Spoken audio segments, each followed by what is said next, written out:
आज हम व्याकरण के विषय क्रिया विशेषण और उसके भेद का अध्ययन करने का प्रयास करेंगे। क्रिया विशेषण। जिस तरह विशेषण शब्द संज्ञा तथा सर्वनाम शब्दों की विशेषता बताते हैं, उसी तरह क्रिया की विशेषता बताने वाले शब्द क्रिया विशेषण कहलाते हैं। अर्थात जिन शब्दों के कारण क्रिया की विशेषता का पता चलता है उसे क्रिया विशेषण कहते हैं। जैसे वह धीरे धीरे चलता है, खरगोश तेज दौड़ता है, मेज के ऊपर किताब रखी है। तो पहले वाक्य में क्रिया है चलना और क्रिया की विशेषता कौन बता रहा है? धीरे धीरे शब्द, यानी कि जो क्रिया हो रही है वह कैसे हो रही है? धीरे धीरे। कि जो वह चल रहा है वह कैसे चल रहा है? वह धीरे धीरे चल रहा है। दूसरे वाक्य में खरगोश दौड़ता है, तो क्रिया क्या है?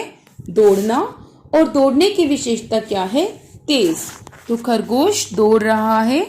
कैसे दौड़ रहा है? तेज दौड़ रहा है। मेज के ऊपर किताब रखी है, तो किताब का रखना, रखी हुई है, यह क्रिया स्वयं हो रही है। क्रिया किताब रखी है, लेकिन उसकी विशेषता क्या है कि वह मेज के ऊपर रखी है। क्रिया विशेषण, जिसे आप इंग्लिश में एडवर्ब के नाम से जानते हैं, कि क्रिया कब हुई, कैसे हुई, कहाँ हुई, कितनी हुई, जिसके लिए आप इंग्लिश में how, where, when, how much का प्रयोग करते हैं। उदाहरण के द्वारा जानते हैं। नाना जी अचानक चले गए। आओ यहाँ बैठो। पहले वाक्य में क्रिया है चले जाना और दूसरे वाक्य में क्रिया है बैठना। तो चले गए, कैसे चले गए? अचानक। तो क्रिया विशेषण शब्द क्या हुआ? अचानक। दूसरे वाक्य में बैठो, क्रिया क्या है? बैठना, लेकिन उसकी विशेषता क्या है? कहाँ बैठने की बात हो रही है? यहाँ। तो क्रिया विशेषण शब्द क्या हुआ? यहाँ। आगे जानते हैं क्रिया विशेषण के कितने भेद हैं। क्रिया विशेषण के 4 भेद हैं। पहला भेद है रीतिवाचक, दूसरा स्थानवाचक, तीसरा कालवाचक क्रिया विशेषण और चौथा भेद है परिमाणवाचक क्रिया विशेषण।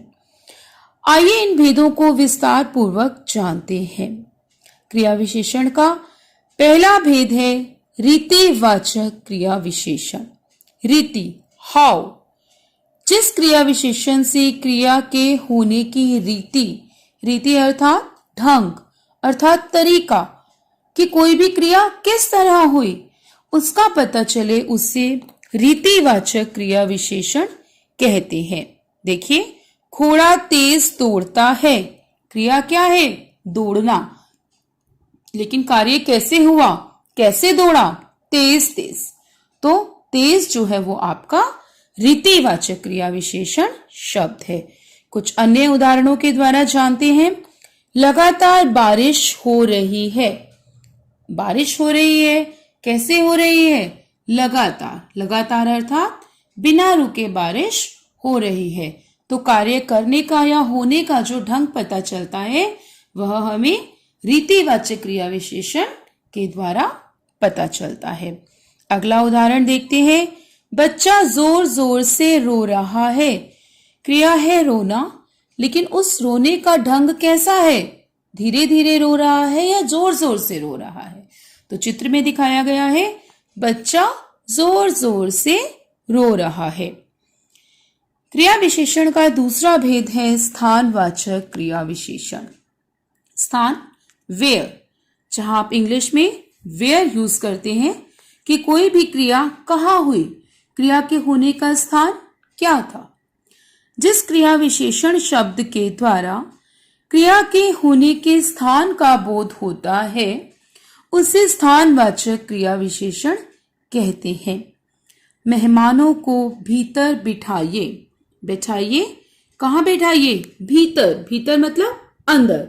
तो मेहमानों को बैठाने का स्थान क्या है? अंदर। तो यह कौन सी क्रिया विशेषण हुआ? स्थानवाचक क्रिया विशेषण। अन्य उदाहरण है, बंदर पेड़ के ऊपर बैठा है। क्रिया कहाँ हो रही है? पेड़ के ऊपर हो रही है। बच्चे पार्क में दौड़ रहे हैं। बच्चे जो क्रिया कर रहे हैं, दौड़ रहे हैं, उस क्रिया के होने का स्थान क्या है? पार्क में। बच्चे पार्क में दौड़ रहे हैं। क्रिया विशेषण का अगला भेद है कालवाचक क्रिया विशेषण। कालवाचक व्हेन, कोई भी क्रिया कब हुई, क्या समय था, आज हुई, कल हुई, परसों हुई, 2 दिन पहले हुई, 1 सप्ताह पहले हुई, पिछले वर्ष हुई, कब हुई वो क्रिया।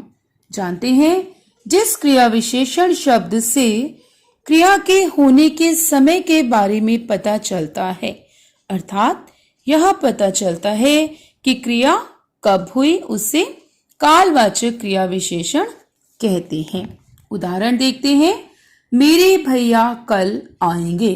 तो भैया के आने की जो क्रिया होगी वो कब होगी? कल होगी। तो कल क्या है? कालवाचक क्रिया विशेषण है। अन्य उदाहरण है, मेरी माँ सुबह सैर पर जाती है। तो माँ के सैर करने का समय कौन सा है? माँ सैर कब करती है? सुबह के समय। आगे देखते हैं, आज राघव का जन्मदिन है। राघव का जन्मदिन कब है? आज है। तो क्रिया के होने का समय कब है? आज है। माँ सैर पर कब जाती है? सुबह जाती है। राघव का जन्मदिन कब है? आज है। क्रिया विशेषण का अंतिम भेद जान लेते हैं, परिमाणवाचक क्रिया विशेषण। जिस क्रिया विशेषण शब्द से क्रिया के परिमाण अर्थात उसकी मात्रा का ज्ञान होता है, अथवा जिस क्रिया विशेषण शब्द से यह पता चलता है कि कार्य कितना हुआ, उस क्रिया विशेषण को परिमाणवाचक क्रिया विशेषण कहते हैं। देखिए, कमला ने काम थोड़ा किया। तो कमला ने कितना काम किया? थोड़ा सा काम किया। तो परिमाणवाचक क्रिया विशेषण शब्द क्या है? थोड़ा। कुछ अन्य उदाहरण देखते हैं, टोकरी में कुछ फल रखे हैं। तो टोकरी में कितने फल रखे हैं? कुछ। क्रिया के परिमाण को बता रहा है कि टोकरी में थोड़े से फल हैं, कुछ फल हैं। इसके अतिरिक्त उदाहरण है, बच्चा बहुत खुश है। कितना खुश है बच्चा? बहुत ज्यादा खुश है। तो इस प्रकार हमने जाना कि क्रिया विशेषण किसे कहते हैं, क्रिया विशेषण के कितने भेद हैं। पहला है आपका रीतिवाचक, दूसरा स्थानवाचक, तीसरा कालवाचक और चौथा परिमाणवाचक। उम्मीद है आप सभी को यह अच्छे से समझ आया होगा। धन्यवाद।